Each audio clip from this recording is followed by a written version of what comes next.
The purpose of this class is to give you more intention behind your training, more purpose behind what it is that you're doing, more motivation and inspiration when it comes to your program.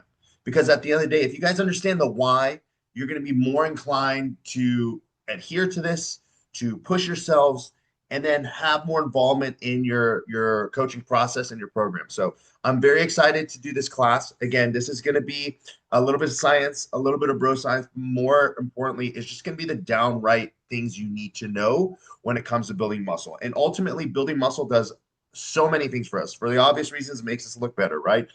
It's going to help with our insulin sensitivity and blood sugar control.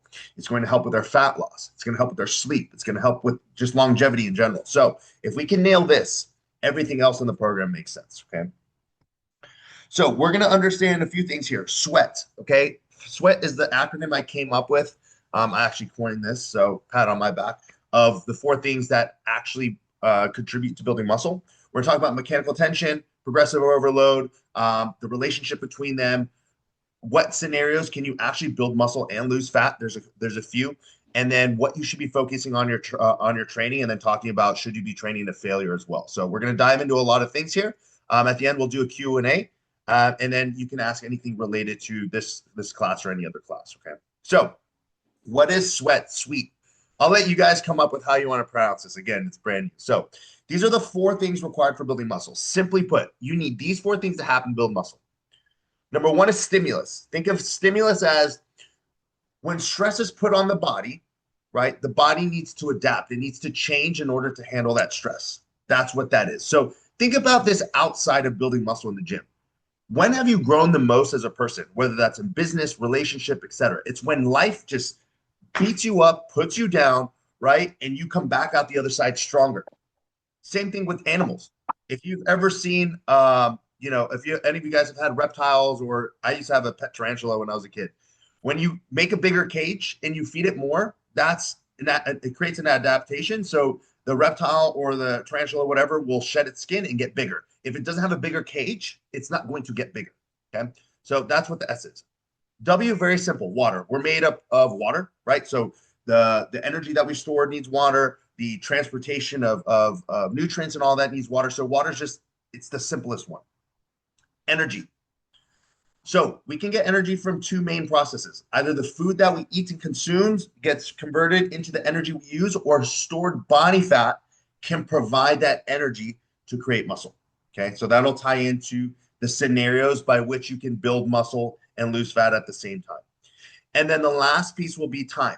Okay, so that plays into recovery to let these processes happen. It plays into fatigue to allow yourself to push harder the next time, right? And then also allows for, muscle to be built and the neurological adaptation made. So whenever you think about what it takes to build muscle, think of sweat, sweet, whatever, or sway, whatever you want to call it, right? So stimulus, water, energy, time.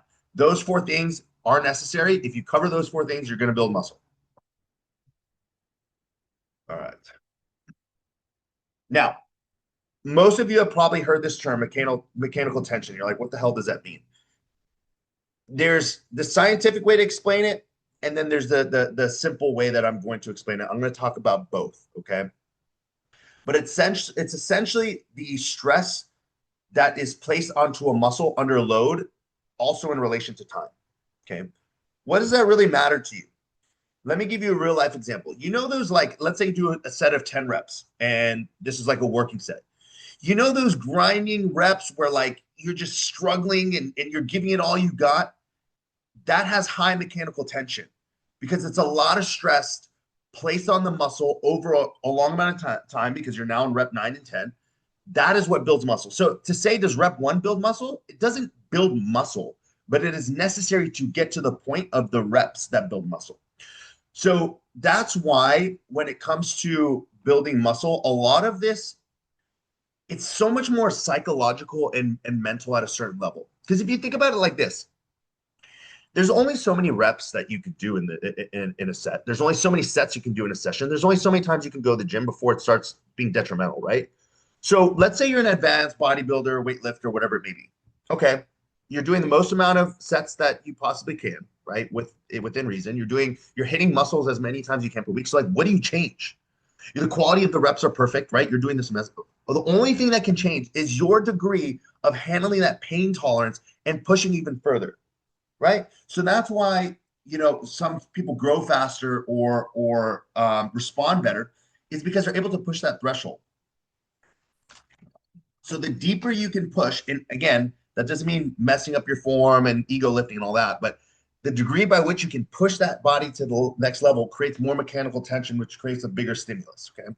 So that was very lengthy, but essentially what I want you all to understand is mechanical tension is how hard and far and long you can push with the controllable load. Okay.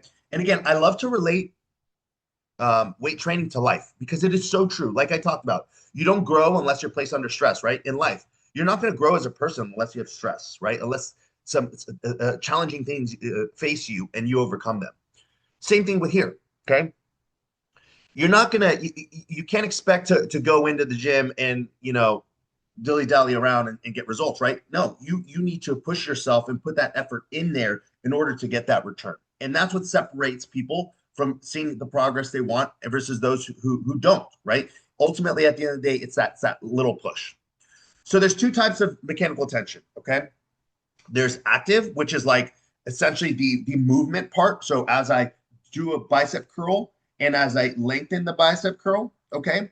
And then there's passive mechanical tension. Think of that as like if I were to like hold a weight, not fully locked out, right? But like there's tension in the muscle and I'm just holding it there in the lengthened position, that's passive.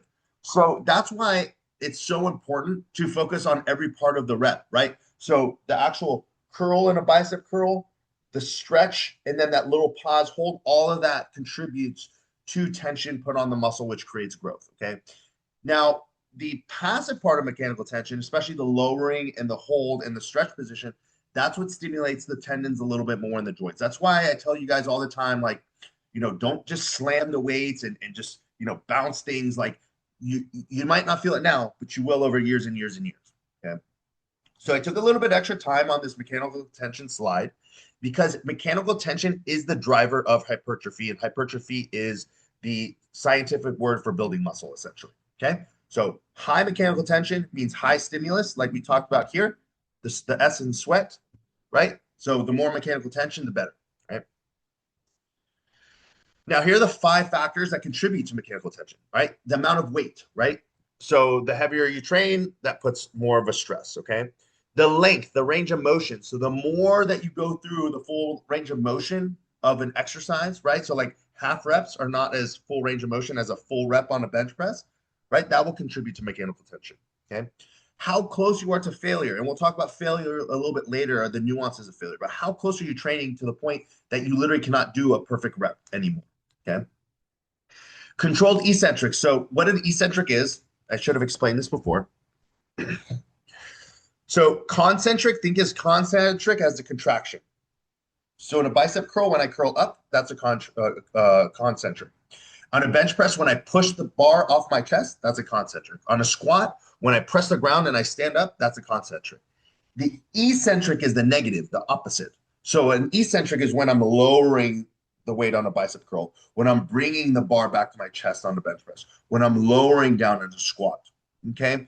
So controlling that eccentric portion is a very important part of mechanical tension.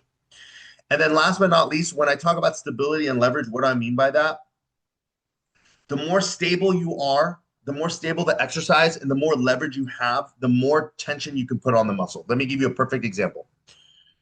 If we're talking about the chest, okay, what is going to place more mechanical tension or tension on or stress on the chest? Is it going to be you bench pressing or is it you doing a chest press machine? When we look at the difference, it's going to be more so the chest press machine because all of the tension, focus, and everything is placed on the chest, and you're moving at more weight with the chest press than you are the bench press.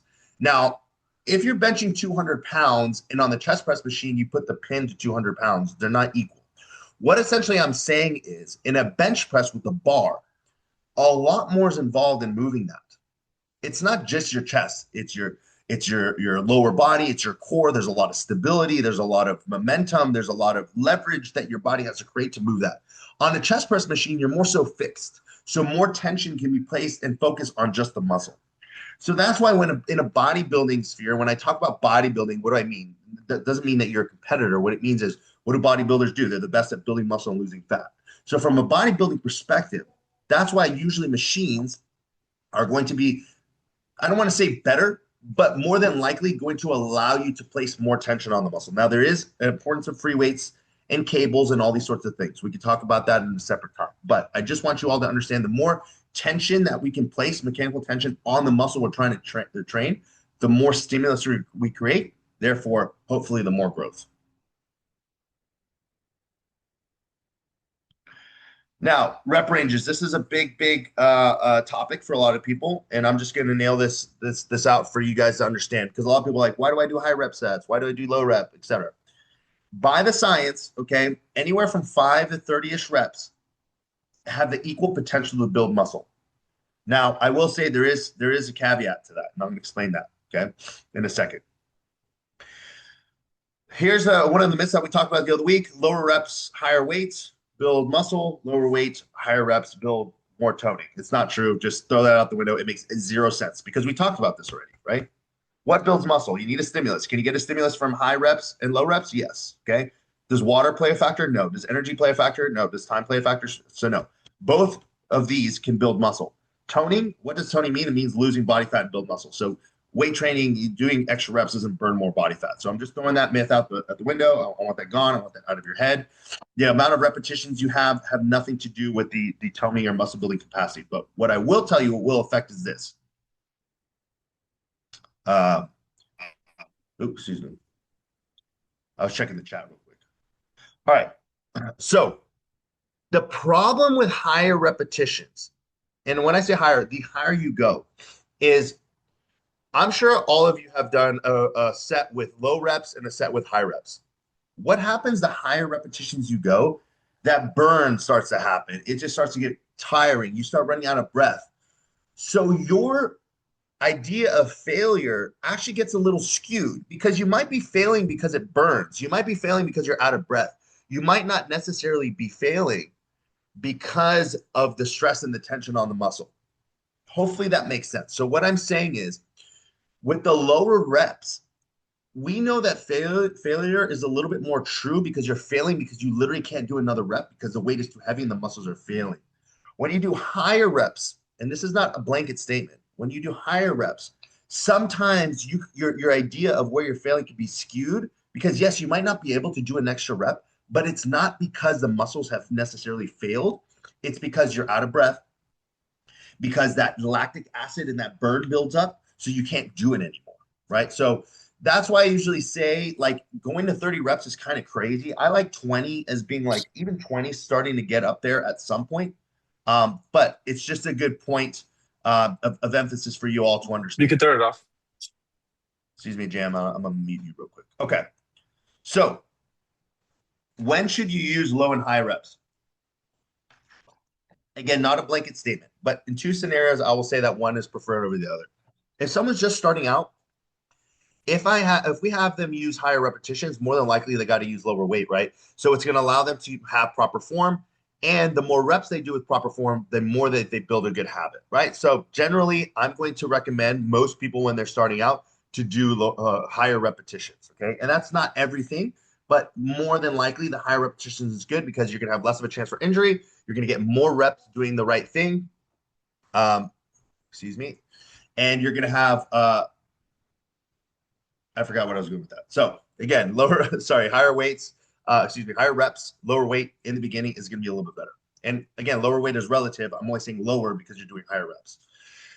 The other scenario where it's good is with smaller muscle groups, it's probably better to do a little bit of higher rep range because I don't want anyone doing a 5-rep set of bicep curls. Like you're probably going to tear something eventually, right? There's no use for that. So, doing a 6, 8, 10, 12 rep set of squats, yeah, that's doable, right?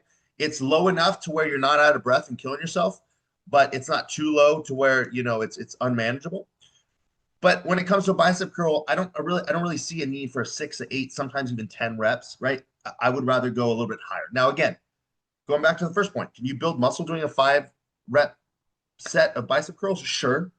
right? But again, it comes down to the injury risk. So as somebody progresses, as you guys notice, you go through your phases of training, a lot of times your rep range is lower, right? Because we want to focus more on the load aspect as you start to understand how to do the exercise. Okay, so that kind of went into why we do what we do. Now, as you get more experience, you can play with things. Even at my level, there's some things that I do at extremely high reps. It just depends, right? The stimulus at the end of the day is what the goal is, right? And some people also just like lower reps, and some people like higher reps. It's a balance between what is optimal scientifically and what it is that you actually enjoy. So I'm sure I'm going to get some questions on that at the end. The takeaway point of this slide is the amount of reps you do does not have anything to do with the amount of muscle you build. It all goes back to stimulus, however we can create the stimulus. Okay. All right. Now, what is progressive overload? This is, what do you call it? Keyword? No, buzzword number 2. A lot of people confuse progressive overload. I actually just did a video of this the other day that's getting edited. Confuse that progressive overload is what builds muscle. It is not. Progressive overload is proof that muscle has been built. Ian, what does that mean? Well, let me tell you this. If I did 100 pounds on bench press for 10 reps, and then next session I did it for 11 reps, did me doing it for 11 reps build muscle? No, I had to have built muscle in order to do the 11 reps. Does that make sense? So when you do an extra rep, or you go up in weight, or the quality of your reps improve week to week, month to month, whatever it is, that improvement isn't what caused muscle to grow. You grew muscle and strength, which allowed you to do that. Boom. Debunk. Not a lot of freaking people out there understand this or even teach this because they don't get it. Mechanical tension is the driver of muscle building. Progressive overload is the proof that muscle has been built. Okay. So what is the best way to monitor this? And I got to drive this. All of you guys need to listen to this. It's so important that you guys understand this. Just like the scale, a lot of you guys attribute to, oh, I'm actually improving, I'm losing body fat, or I'm not, right? The scale is just a number. Same thing with the logbook. If I see, what I mean by the logbook is like you writing down how many reps and weight you did in sets and all that, right? Or in Trainerized, right? That's what I mean by the logbook. The reason why I say a logbook is back in the day, we didn't have the internet, obviously. So you'd write stuff in a notebook, your logbook. If you see in someone's logbook or Trainerized, they did a set for 10 reps at 100 pounds. Does that tell you how good the set was? Did that tell you how close it were to failure? Did that say anything about the execution? It says nothing, right? It just tells you, hey, 10 whatever quality reps were done at this amount of weight. What happens is people tend to chase the logbook. They're like, oh, I need to get stronger every single week. I need to get stronger every single week. And I want to make sure I talk about this later.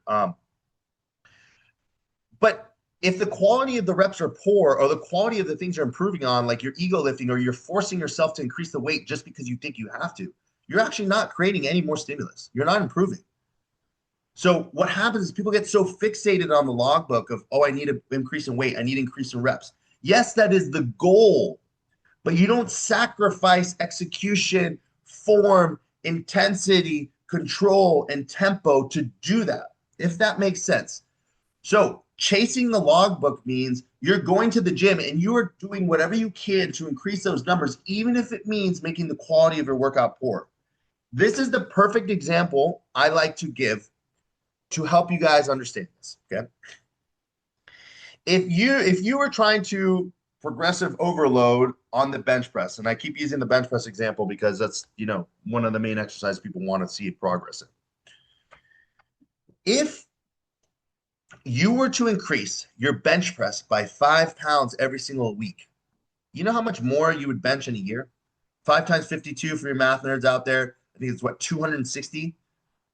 You would increase your bench press by 260 pounds. Nobody in the freaking world can do that. Steroids, not steroids, genetics, doesn't matter, right? So what I mean by that is you shouldn't base your progress solely on the ability to increase your weight every single week, because there's a cap. There's a difference between getting your bicep curl from 10 pounds to 15 pounds and getting it from 50 pounds to 55 pounds. That 5 pound difference is not the same. So what I want you guys to understand is, yes, your goal should be to get stronger. Your goal should be to do more reps. Your goal should be to increase the weight. But that is not the sole deciding factor of if you're going to improve or not. It's the goal of your training to do, but if it does not happen, that does not mean that you did not improve. Do not expect to see every single exercise, every single set go up. It's just not going to happen. It is not. Just like the scale. Just because the scale doesn't go down the way you see does not mean that you're not losing body fat. All right. So for fat loss people, you look at the scale as your measure of progress. For muscle building people, you look at the logbook. I'm telling you, both are wrong to base everything that you have on that. Okay. It has to be in conjunction with something else. All right. Move on now. What are factors that affect progressive overload? This is another very important part for you guys to understand, because a lot of people think I just need to increase the weight on the bar. That's the only way that progressive overload is happening. The only way I get stronger and build muscles is if I put more weight on the bar. Okay. That's number one right there. Load. Boom. What about all the other 7 or 8 that I have listed here? And there's more that I did list. So the tempo.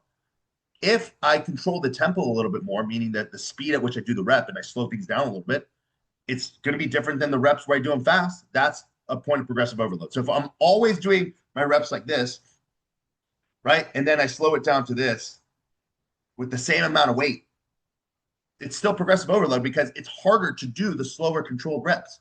So instead of just slapping weight on the bar, why don't I work on the tempo and how fast I do the reps? So that way I'm not banging heavy ass weights and hurting myself, right, for the sake of getting bigger or stronger. Okay. Execution, what does that mean? Just the ability to do the correct form. So if you're increasing the weight and the tempo, right, you're improving those, but your form is crap, you're still capping yourself. You can literally just increase your form, and this is the biggest thing that we tell all you guys on your check-ins and when you send form videos. If you take a second and work on your form, dial the weight back a little bit, it's still progressive overload. Because you guys are only thinking that the only way you can get bigger and stronger is if the weight on the bar goes up. I'm showing you literally right here. There's 9 other things you can do, right? For me, that's why I don't feel ashamed to work with lower weights that other people are doing in the gym, because I'm doing it with better form. I'm doing a better control, better tempo, better execution. So when I do eventually get to the weight that they're doing, I'm going to continue to progress because I'm doing it the right way and building the muscle that I want to. Exercise progression. So think of this going from like a leg press to a hack squat, right? So even if you did more weight on the leg press, a hack squat is a little bit more difficult of an exercise. So in a way, you're progressing progressive overload in that way. Okay. So, we go from phase 1 to phase 2 to phase 3 to beyond with you guys. Just a change of an exercise is a way to progressive overload. Okay. Intensifiers, I put a star here because these are a little bit more bro sciencey. So what essentially intensifiers are, think of like a drop set or supersets. If you guys don't know what those are, like a drop set would be like I do a set of 10 reps with a certain weight and then I drop it and then I immediately grab a lighter weight and do another 10 reps. That's another way to progressive overload. It is not a very common one that we like to use. I'm just taking a picture of us today. It's not a very common one to use because truthfully, by the science and by the bro science, it doesn't really add much. Doing intensifiers, drop sets, stuff like that, sometimes it does play strategically, but doing drop sets more than likely is going to be a waste of time. Okay. So that's why I put a little star. It's a case by case. Rest times. If you increase the rest time or lower the rest time, that's going to affect the quality of that set. Volume. So the amount of sets you do. So even if you're not getting stronger, but we added an extra set to your workout, that is a factor of progressive overload. Okay. And then the amount of reps. So all of these things that I mentioned right here are all ways that you can have progressive overload happen. So the take-home point for this slide is just because the weight's not going up does not mean that you're not building muscle or getting stronger. It is one factor, and it is one factor that people look at. Just like with, to tie this home, with fat loss. Is the scale the only way to know that you're losing fat? No, in fact, it's kind of one of the shittiest ways, right? If your clothes fit better, if your body tape measurements look better, your DEXA scans, the way you see yourself in the mirror, those could change without the scale moving. It happens all the time. If you need an example, I'll show you millions, okay? So if we only measure our worth by the scale, well, you're pretty much shooting yourself in the foot. Just like here, if you're only measuring yourself by the weight that's getting put on the bench press, well, you're kind of shooting yourself in the foot because it's not the only way to tell that you're making progress. What is the relationship between mechanical tension and progressive overload? Okay, kind of hinted this as I explained each. You need both. Mechanical tension is required for progressive overload, and your pursuit of progressive overload increases mechanical tension. One is not more important than the other. Okay, they're just buzzwords that explain a point of how muscle is being built. You cannot have one without the other. You cannot increase mechanical tension. Well, you can, and then the next workout not try hard, but then you're not creating any more mechanical tension. So essentially, no, you can't have one without the other, but mechanical tension is the driver. Okay.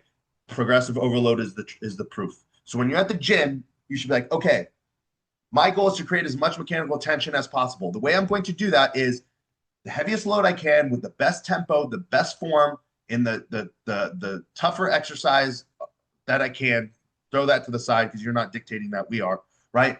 With the optimal amount of rest, with the optimal amount of sets and reps in that. That's my goal. I want to do all those things in that set, okay, or in that workout.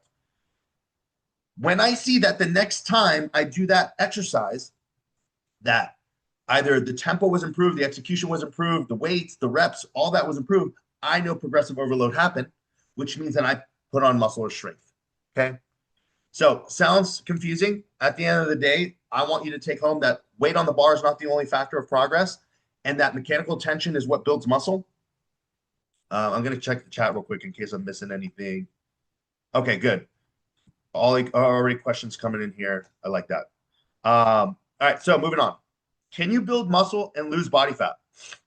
Well, the beautiful answer is you can, but there's a couple factors, right? 4 scenarios. Scenario 1, you're overweight. And when I say extremely overweight, meaning the more body fat you have, right? You're obese or you have excessive body fat. Remember I talked about in sweat, sway, whatever we want to call it, the energy part. So if you have excessive body fat, you can pull more energy from the body fat to help build muscle. And if we're trying to lose body fat, essentially we're probably eating less, right? More than likely, or more than less than we were before, right? So the energy is not going to so much come from food. So it's got to come from the body fat. So you can, the more overweight you are, the more muscle you can build in a calorie deficit, in a fat loss phase, than someone who's leaner. Okay. Number 2, you're new to training your stimulus. So what do I mean by that? You either never step foot in the gym or you haven't worked in a program like we have. You might have been working out before, you might be going to the gym, but not at the intensity or the structure that you have with us. That new stimulus, that new thing, that new program, right, is going to create a new type of environment for you to build muscle, right? So some of you might be thinking, oh, is that what muscle confusion is? There's no muscle confusion. The muscles don't have brains. That's not a thing. What I'm essentially saying is if you started your own gym program and you started going to the gym, you went on forums, you asked your buddy, and you started doing this workout, right? And then you come work with us. 99.999% of the time, what we teach you and what we have you do is going to be harder and a better stimulus. So that's what I mean. It's something new that you're not used to, okay? Scenario 3, you used to work out, you took a few months off or a year off, you got injured, you came back, and then now you're coming back into training. You can build muscle and lose body fat at the same time until you get to a point where your body's normalized. Last but not least, when you're dealing with steroids or any type of performance-enhancing drugs, the goal of them is to allow you to continue to have a muscle-building environment regardless of the energy being available. So that's essentially what steroids do. In a nutshell, they allow you to build muscle or keep muscle easier while you're dieting harder. Does that mean that steroids cheat? Well, in a way, right? It is cheating, but because you're able to push harder into fat loss, because you're able to keep muscle and build muscle with the drugs, it actually ends up being harder. You can push yourself a little bit harder, okay? Because as someone who is natural, the deeper you go into a fat loss phase, the longer that you diet, the harder that you diet, the less muscle you're going to keep, okay? So that's why for all of you guys, when we go through fat loss phases and for the natural guys and gals that we prep, right? That's why it's so important that we are very efficient with the time that we do, and we do a very good job of keeping muscle, if not building some during prep. But a lot of people, they end up losing a lot because of how hard they diet and how long they diet. So what should your focus be in a training session? We're almost done with this class. Remember, your logbook is a tool, just like the scale is a tool. It's just numbers. It's numbers to help guide your decision making. That's it. This is the most important thing that I learned from my coach, my training coach. I have two coaches, one just for my training. Think about it this way. If I do a set of 10 reps and the reps are crap, and I'm like, okay, well, now I'm going to do 11 reps, right? Because I want a progressive overload or whatever you want to call it, right? I just added another rep of crap. So you can add 10 reps of crap to your 10 reps of crap, and you now have 20 reps of crap. What you should be focusing on is that first rep. Start with the first rep, making that first rep perfect. Once that is, go to the next one. Then go to the next one. Stop chasing the number of reps. Work on quality. Quality over quantity. It's the same thing that we talk about everything within your program. Okay. Just because you increase the weight of the reps, if you're adding crap, you're just adding more crap. We want good. I would rather someone reduce the amount of weight they're using, right? Slow things down, exert more control, and build that base and then progress from there, then focus on the logbook, just trying to increase rate, the reps and increase weight, because you're going to cap yourself. You're going to get to a point where you're not building the muscles correctly, so you're not going to progress. You're going to injure yourself. You're going to create imbalances within your body, right? So again, more crap on top of crap just creates more crap. Better to focus on the quality. What I mean by be honest is I do this all the time. You get that last little grinding rep and you're like, yeah, I'll count that one. It's better to not count it until it's actually perfect. Again, ladies and gents, you do not have to increase the weight every single week in order to get progress. There are some exercises where like I haven't increased a rep, maybe a half rep in like 2 to 3 sessions. Does that mean I'm not building muscle? No, because in other exercises I am, right? I see the difference and I know that it takes time, right? So in the beginning, you get these newbie gains that you're just gaining, but that starts to slow down because you have diminishing returns. The more muscle you build and the stronger you get. Progress is slow. I gave you the 5-pound bench press example. Again, remember, if you were to increase your bench press by 5 pounds, which is not that much relatively, every single week for a year, you're going to increase your bench press by 260 pounds. It's just not a thing. So don't look at the weight as the only marker of progress. This one right here, you all need to listen to this. You're losing probably the biggest value of the coaching program by not sending form videos. I will tell this directly to all of you right now. None of you guys are above form videos. None of you guys. None of you are training better than me, and I'm not training better than any of you. I still send my coach 5 to 6 videos every single week. I've been doing this a long. I'm coaching you guys. Why should I be doing it? Because I'm not perfect, right? I am not going to be the judge of my own progress. If you don't take videos of yourself, regardless, if I understand some of you guys are embarrassed or whatever it may be, you need to get over yourself because you're losing. That person doesn't care who's staring at you. In fact, they're probably jealous or they're just insecure. But you lose out now on getting the feedback that you need to know if you're doing the right thing. Form videos, form videos, form videos. I can't tell you enough. That's all I'm going to say because at some point, the food is not enough. The rest is not enough. You can nail those. The training becomes the driver of what is going to give you the progress that you're looking for. Especially at my level, we're all eating the same thing. We're all doing the same anabolics. We're all taking the same supplements. What is the difference? The training. The training is the one thing that can change. I think this is the last point, right? Training to failure, right? Should you be training to failure? You can talk to a million different people and they'll all have their opinion. Oh, you should keep some reps in reserve or don't train all the way to failure. The reason why I like training to failure is because it's undeniable. You know when you get to failure without a doubt because you fail, right? I got to the point where I couldn't do anymore. The problem with reps in reserve or RIR, RPE, all these little fancy terms that they come up with is you need to know what your failure point is in order to know what your RIR, RP is. What is RIR, for instance, or RPE? Let's say I fail. Same example. I do a bench press with 100 pounds for 10 reps. And I fail at 10 reps. At 100 pounds on a bench press, I fail at rep 10. That is 100%. That is an RPE 10, so 100% exertion. It's 0 reps in reserve. That is like failure. If you train to an RIR of 2, right? So meaning that you train, let me simplify this. I'm making that a little bit confusing. Essentially what RIR and RPE are you holding back from the failure point. So instead of training to failure, you train 1 rep shy of failure. or 2 reps shy of failure, or 3, whatever the program is designed and tells you to do. The issue with that is if you don't know what failure is, how do you know that you're really training 1 or 2 or 3 or 4 reps shy of failure? You have to constantly test your failure point. And the problem is most people don't know their failure point.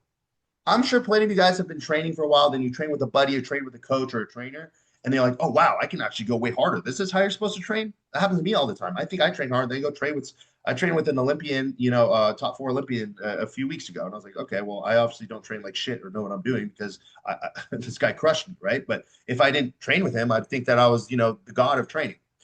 So the issue with not training to failure is you constantly have to test your failure point, and a lot of people don't know what it is, okay? I know that was a little confusing, but you're going to hear these things from these science nerds about like, oh, you're training to failure, you're not doing reps in reserve or RPE. It's like, dude, shut up. Like, train to failure. There's nothing wrong with it, okay?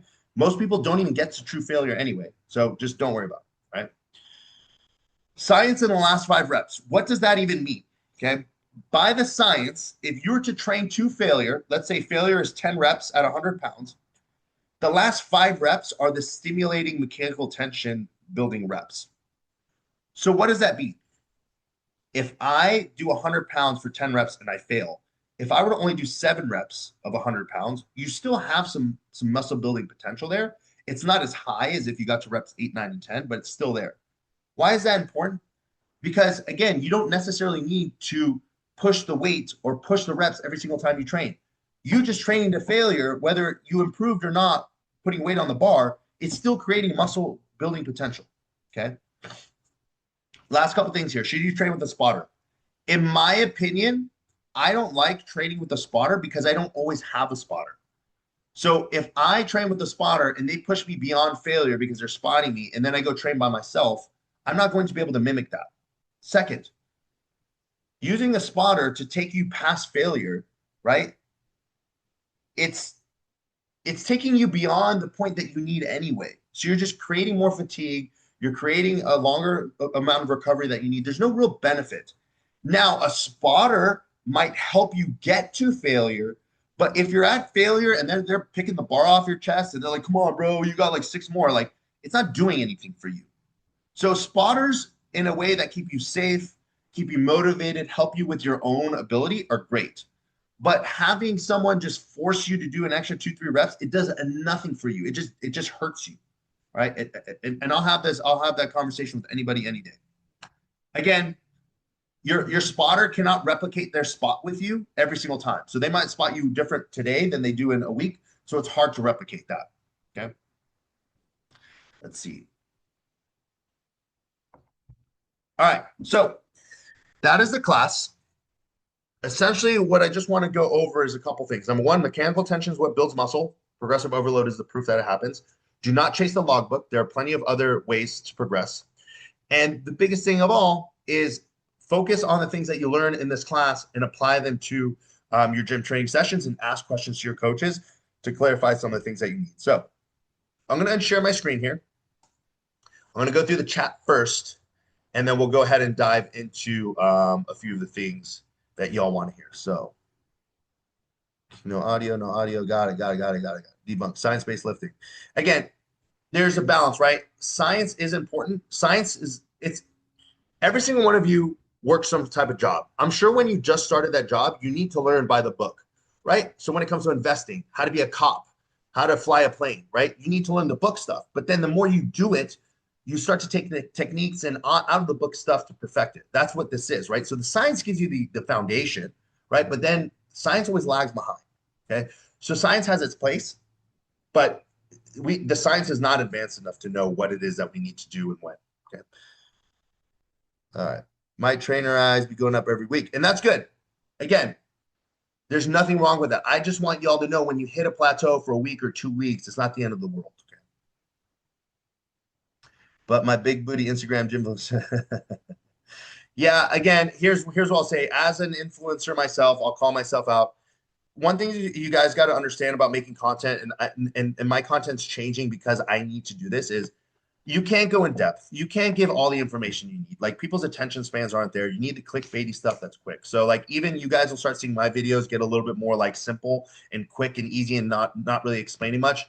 it's just that's what gets the attention. So it's unfortunate. But that's why I do these classes and stuff so I can dive a little bit deeper. I know a lot of you guys watch my stories. Like for instance, you guys heard my rant about peptides the other day. Again, you'll listen to that and be like, "Oh, Ian hates peptides," but no, it's just I have to say something. I have to say something that gets attention. I have to get it quick, and then we have a conversation about it. Okay. Yes, that's why we record the workouts. All right. This is where I think trainers could be better leaving notes. Yeah, so you can actually put notes in Trainerize. I think someone might have said that. Um, yeah, you can actually make notes in your workout when you put like the rate of exertion or how hard it was. You can actually put some notes in there for yourself. My only one that hits the rest twice. Yeah.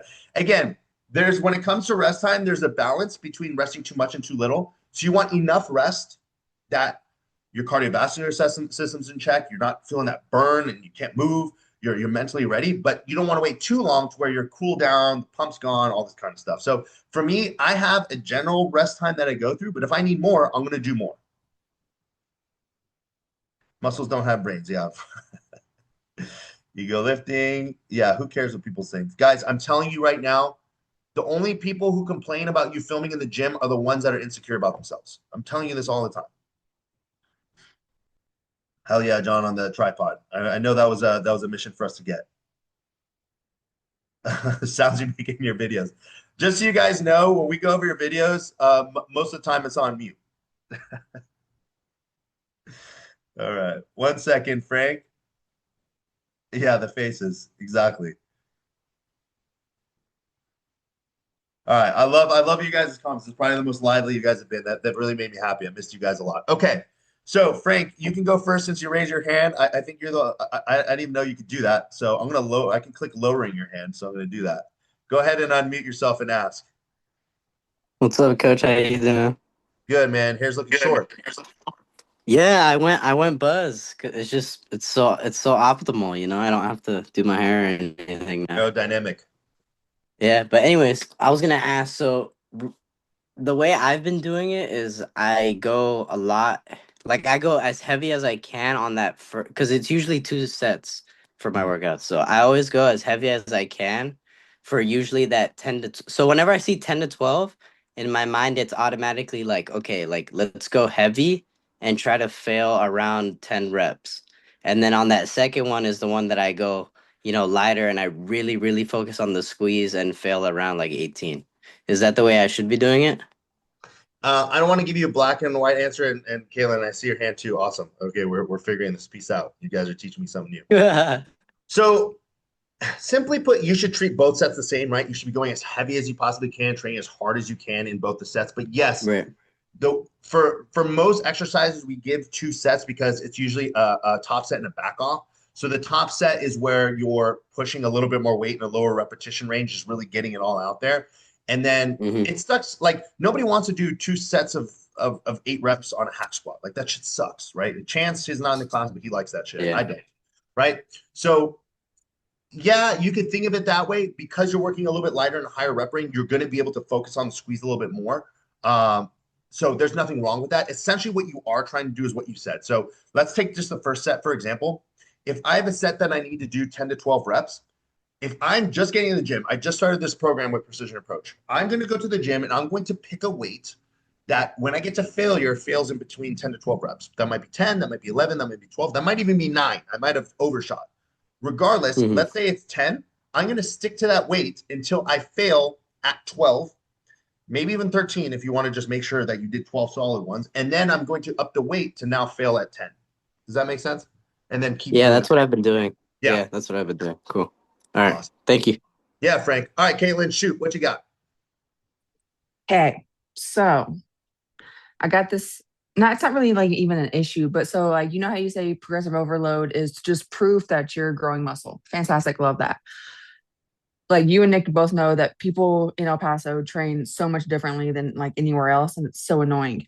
So it's like I have people coming up to me questioning, well, why are you doing it that way? You're not supposed to do it that way. I'm like, because I have to. Like it's the way I was told. Well, it's wrong. Like, okay.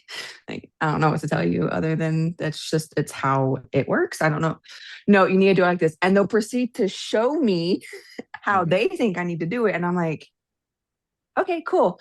But then they see me again. Oh, did you try it?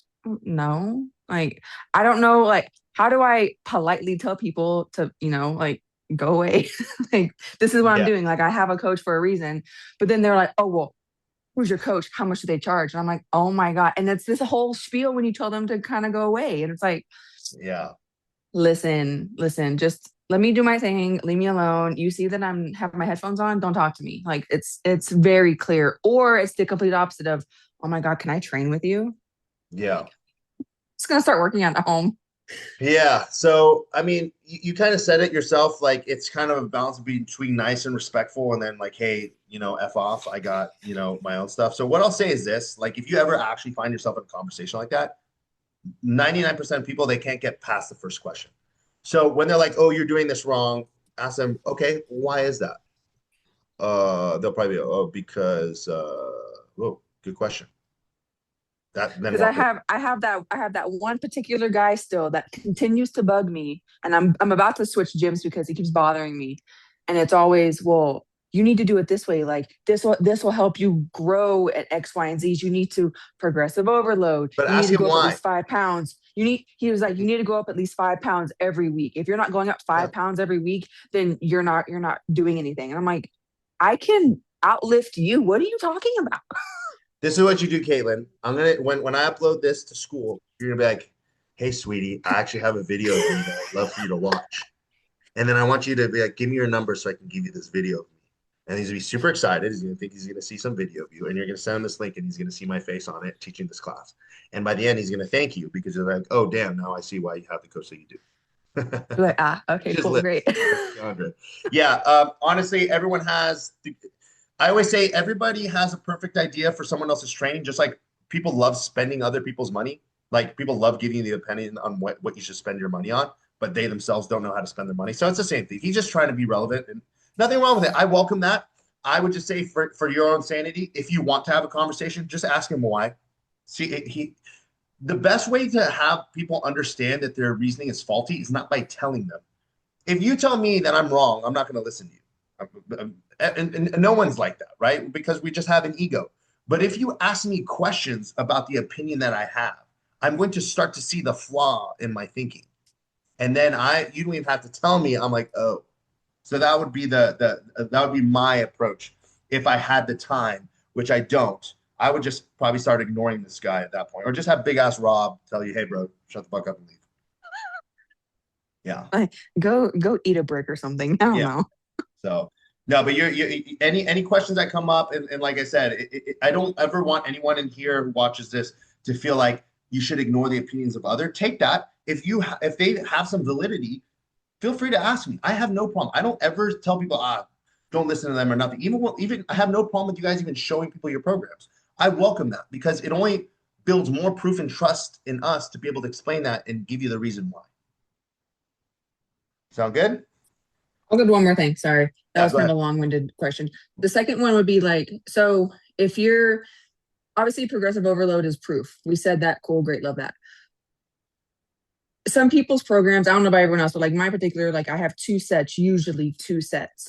Are Mhm. those two working sets, or is like one a warm up and then the other one is the working? Or can I add a third set, or do I just do a warm up on my own and then do my two working sets? Good question. We don't dictate warm-up sets because some people do, like for instance, if I'm doing 500 pounds on a barbell squat, let's just say I'm not actually doing that. I'm probably going to need a couple sets to work up to that. I don't think I'm going to do one set of a warm-up and then do 500 pounds, right? Versus like if I'm doing a bicep curl, like maybe I'll do a warm-up set. So we don't dictate the warm-up sets. The sets that you have on your program are the actual balls to the wall. Like that's your working set, your crushing. So if you need 10 warm-up sets, go ahead. I just caution people. The warm-up should just be to warm up, right? To get some blood into that muscle. It's also to do perfect reps. So that way you build that neurological connection. Like this is how it should go, but it shouldn't take away from the reps that you're doing. And this is one thing that I learned recently in a very good way to explain this. I think you guys will love this a lot.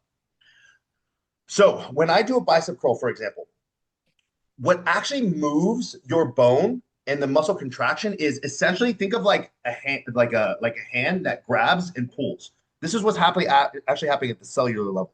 Okay, you have these are your muscle fibers. It's grabbing and pulling very fast. That's what shortening is, right? So grabbing and pulling, grabbing and pulling, grabbing and pulling, then releasing, grabbing and pulling, grabbing and pulling, grabbing and pulling. Okay, but very, very fast. What happens when you do a warm-up set, and the closer what the weight is in that warm-up to the weight that you're actually going to do in the warming set, you actually cock those arms, get them into position a little bit quicker so they can grab and pull faster. What does that mean? Okay. So this is what they do. They grab and they pull, right? They grab and they pull. If I do a warm-up set, it sets them in this grab position closer. So now it's just grab and pull, grab and pull. It's super hard. I don't know if I explained that the best way, but warm-up sets essentially also prime the muscle to be able to do that weight easier and better at the end of the day. So you want to warm up with a weight that's still challenging, not Yeah. like if I'm gonna do a chest, like an incline chest press, I don't want to warm up with like 2.5 pounds. Exactly. I want You to might warm up with start- like 30 or 35. Yeah, Well, let's for say I'm doing 50 pounds on the dumbbell incline chest press. I might even warm up with 2 reps of the 50s. Maybe it's not an amount of reps. It's just, again, I might, let's say, again, for this sake of example, if I'm warming up, if I'm doing a set of 50-pound dumbbell incline press for my working set, I might start at like 30, then at 45, and then I'll go to 50.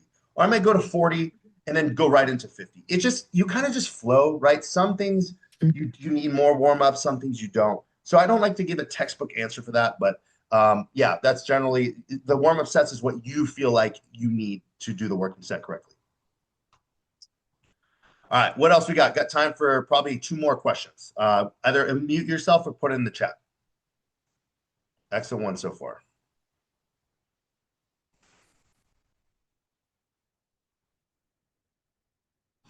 Anything at all related to the class or anything related to your specific program is fair game.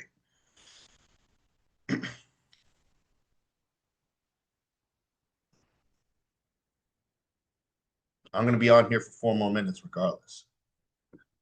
I know someone's got a question. When's your wedding? Wedding's July 18th. Thanks for asking. Oh, cool. Are we all invited via Zoom? I'm actually probably going to do a Zoom, yeah, because I have some people who can't actually get to the United States. So I will definitely put that in there. I'll put it in school. Is it gonna be in El Paso? We'll be there. Yeah. So JM asks, are abs built in the kitchen? That cliche is very much so true because if you think about it, training your abs just builds the muscle, right? But if you have fat on top, it's not going to show. You cannot spot reduce body fat. So doing more crunches, more sit-ups does not reduce body fat in that area. You need to lose body fat as a whole. It just so happens certain people hold body fat in certain areas more than others. So yes, abs built in the kitchen essentially means because your nutrition is 90% of the solution for your fat loss, you're going to build you're going to create the 6-pack, right, in the kitchen more so than doing ab workouts. Because, for instance, there's a lot of bodybuilders, for instance, that never train their core. But when they get on stage, they have abs showing because they lost enough fat. Chandra, dude, I appreciate you asking that. So long story short, without diving into details, we're heading to the United States tomorrow. We had a kind of emergency that we had to attend to. So we're located in SoCal. I'm not going to plan this too soon, but sooner than later, I'm going to do some sort of meetup. I already have the idea in my head. I know, for instance, like you're not on the West Coast, so I'm trying to find ways. For instance, when I travel for a client's show, I have a client competing on the East Coast here this summer. I got a couple in Texas. I got a couple in the Midwest. So I'm thinking when that happens to reach out to all of you who are in that area. And even if it's just 3 or 4 of us, we can do, a class at the gym, get a workout together, whatever it is. So SoCal will be the first big one because there's about like 50% of y'all are from there. But yeah, I really appreciate it. Yeah, DMV Iron sick ass gym.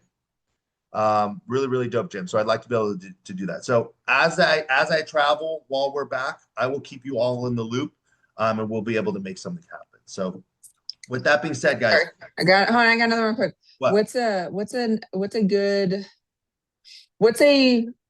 how long should you be in a calorie deficit if you're trying to lose fat to where then it becomes like detrimental? Yeah. Long story short is as long as your metabolism can keep up, you can keep going. So usually the longer and the harder you diet, your metabolism starts to slow down, and you need to do so much more to squeeze that little bit of fat loss out. At that point, you wanna reverse out. So it's independent of each person. The more body fat you do have, you can diet a little bit longer because again, you have so much energy you can pull from. But the leaner you get and the lighter you get, it becomes harder. Frank, what's up, man? Yo, coach, I was gonna ask, I don't know if we ever went over it in a class, but how do you know if your metabolism is like working well? Is it like the quality of like your poop? Is it how frequently you use the restroom? Like, how do you know your metabolism's on point? The more that you eat, and we have you eating, and the harder it is for you to hold the weight, essentially you're just using energy more efficiently. Right. So if I keep feeding you and the scale's not going up, that means your metabolism is going up. You're using more, you're becoming more efficient. It's not a So black like and white me thing. right now? Yeah. Right. So Okay. as you diet down, your metabolism will slow because your body doesn't want to starve itself. It doesn't want to die. So it needs to slow its metabolism because you're eating less. Right. Now on the Mm. flip side, as we increase, and it's strategic, it's not blanket saying you eat more, your metabolism goes up. No, it has to be strategic. I'm going to go ahead after this class. I will post the video on reverse dieting. I think Caitlin, both you and Frank should watch this because it covers both of your questions in a lot more detail. It goes into why we reverse diet, but it answers your question about the metabolism. It'll go in with that. Gold Cool. Coast. Yeah, I would love to go to Australia, Nick. We're dying for that, so it will happen. Um, Regardless, guys, I gotta hop on a couple calls here with some wonderful clients. With that being said, I'm gonna upload this. I will also post the reverse dieting video in the chat. It was such a beauty seeing you guys. I really miss you all a lot. So I'm gonna try to do these every week instead of bi-weekly, even if it's just a Q&A. With that being said, guys, you have a great rest of your week. If there's any questions that come up, feel free to shoot them to any of your coaches or me directly, and we'll make it happen. Talk soon. Later, DeAndre.